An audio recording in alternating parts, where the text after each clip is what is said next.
Pak Boy, ini kalau melihat dari peristiwa ini Pak, apakah hal ini menunjukkan adanya kelemahan regulasi dan sistem perbankan di Indonesia Pak Boy? Ya enggak, karena kan kalau mau nakal di hacker.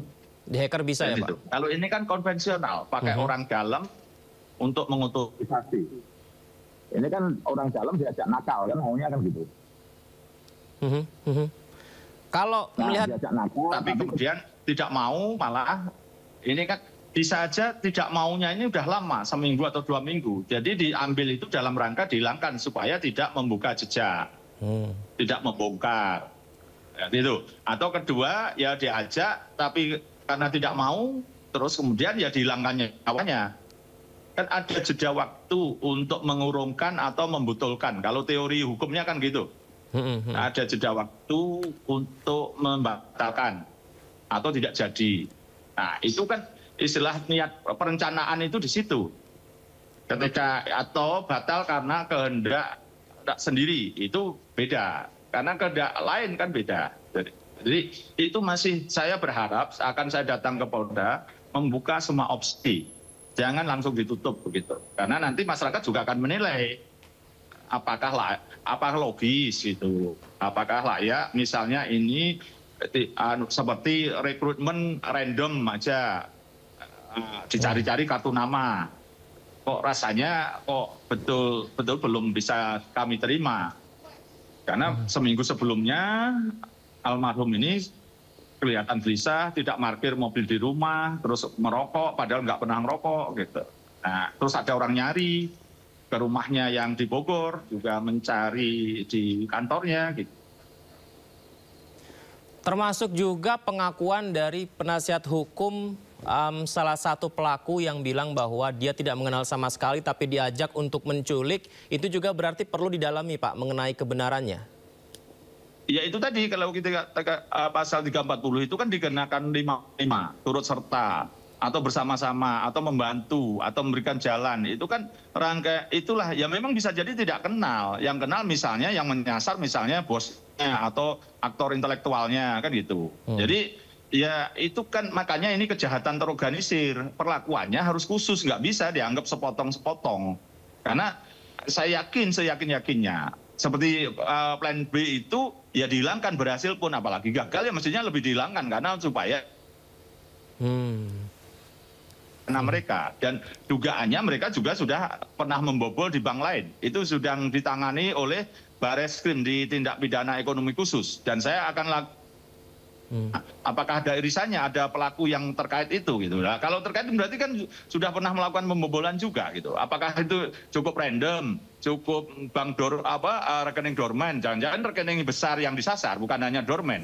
Kalau dorman itu rata-rata kecil-kecil, kalau besar kan bisa aja malah rekening aktif, tapi niatnya membobol. Ya, jadi ratusan miliar loh kan gitu. Jadi ini banyak hal yang harus kita diskusikan dengan penyidik, kita diskusikan, kita padukan, kita mana yang pada posisi berkembang. Nanti kan toh juga ada jaksa yang akan menilai berkas.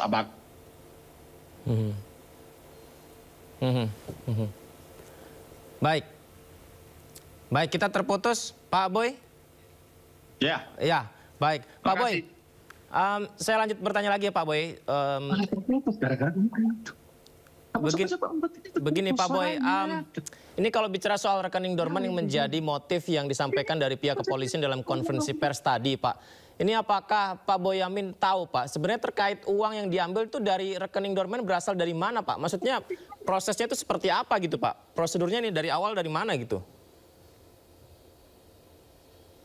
Ya kalau dalam pemahaman itu kan rekening dorman itu kan yang karena populer aja kemarin karena pernah di freeze atau diblokir oleh PPATK. Itu. Kalau ini yang saya melihatnya kok nanggung lah kalau rekening-rekening kecil begitu gitu, yang bahkan kadang-kadang dipakai judul yang langsung diambil, masuk dihabiskan kan gitu kalau rekening dorman terkait PPATK kemarin. Kalau ini pakai orang dalam ini pasti besar yang disasar, rekening besar mana ada dorman. Ditambahi, dikurangi segala macam begitu gitu loh kalau satu rekening pun gitu. Jadi rasanya masih banyak hal, terus terang aja lubang yang malah justru menunjukkan ini banyak yang harus didalami lagi gitu, supaya tidak menimbulkan lubang-lubang sana sini, malah menjadikan seperti tidak logis gitu. Berarti kalau saya boleh, ini langkah awal ya perlu dalami lebih jauh dengan ilmu saintifik, dengan disadap artinya HP-nya kan ada semua, bisa dibuka kan HP-nya kan gitu. Jadi ini saya belum juga menerima hasil visum. Apakah visum itu meninggal karena kekurangan oksigen karena di lakban, atau ada luka lebam di punggung benda atau di tumpul leher, ya. kan kita bisa memperdebatkan itu semua begitu. Berarti saya simpulkan begini ya Pak ya, dengan proses penculikan pembunuhan yang sedemikian rupa, kemudian disimpulkan ini motifnya adalah rekening dorman saja, rasa-rasanya terlalu dini begitu Pak ya, terlalu banyak lubang bahwa ini ada potensi hal lain atau melibatkan pihak lain yang bisa saja kalau didalami ini benar demikian, begitu ya Pak? Jangan terlalu dini, istilahnya kan gitu, dengan membuat yang seakan-akan ini sangat minimalis gitu. Kalau buat selebar-lebarnya semua opsi, semua potensi dengan memaksimalkan, maksimalis gitu kan. Justru dalam sistem penuntutan kita itu kan kalau jaksa kan tertinggi dulu, baru bawah-bawahnya. Nanti soal terbukti tengah atau bawah paling tidak dibuka opsi tertinggi. Opsi tertinggi apa dalam kasus ini? Ya pasal 340 pembunuhan berencana gitu. Dan kita akan selalu menyuarakan itu, menyampaikan pada penyidik untuk tetap minta dilakukan 340 dengan segala rangkaiannya gitu. Karena yang dikhawatirkan begini Pak Boy, saya ya ada beberapa yang bertanya di media sosial tuh seperti kalau kayak gini bahaya juga untuk kepala cabang bank di beberapa daerah di Indonesia yang memang mengetahui aliran dana di bank-bank tersebut begitu. Berarti bisa terancam juga. Ya, nah hal gimana Pak? Jadi gini, keluarga korban itu menyampaikan ke saya dan saya pun juga sama berpikir. Jangan sampai meninggalnya terbunuhnya almarhum Ilham ini mati sia-sia gitu. Justru harus membuat hal yang bermanfaat bagi banyak hal termasuk dunia perbankan. Kalau ini hanya minimalis itu orang akan mencoba bahkan begitu untuk melakukan hal yang sama. Tapi kalau dikenakan maksimalis gitu orang akan takut kan gitu. Jadi ini penegak hukum juga harus membuka ruang itu bahwa ini ada manfaatnya. Almarhum Ilham tidak mati sia-sia. Jadi ini maka saya memohon kepada penyidik membuka opsi maksimal. Sehingga kemudian orang tidak akan sesukanya pengen membobol bank, terus kemudian cara merekrut orang dalam, kalau dapat ya diajak bagi-bagi, atau bahkan ya juga dibunuh, nggak dapat juga dibunuh gitu. Nah ini kan sesuatu yang sangat-sangat krusial harus diperhatikan oleh penegak hukum kita. Dan saya juga berharap nanti jaksa juga akan memberikan, kalau hanya minimalis begini harus kemudian yang lebih tinggi maksimalis kan gitu. Nanti kita berharap semua itu bisa sinergi.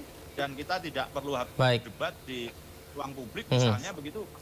Baik, Pak Boyamin Saiman.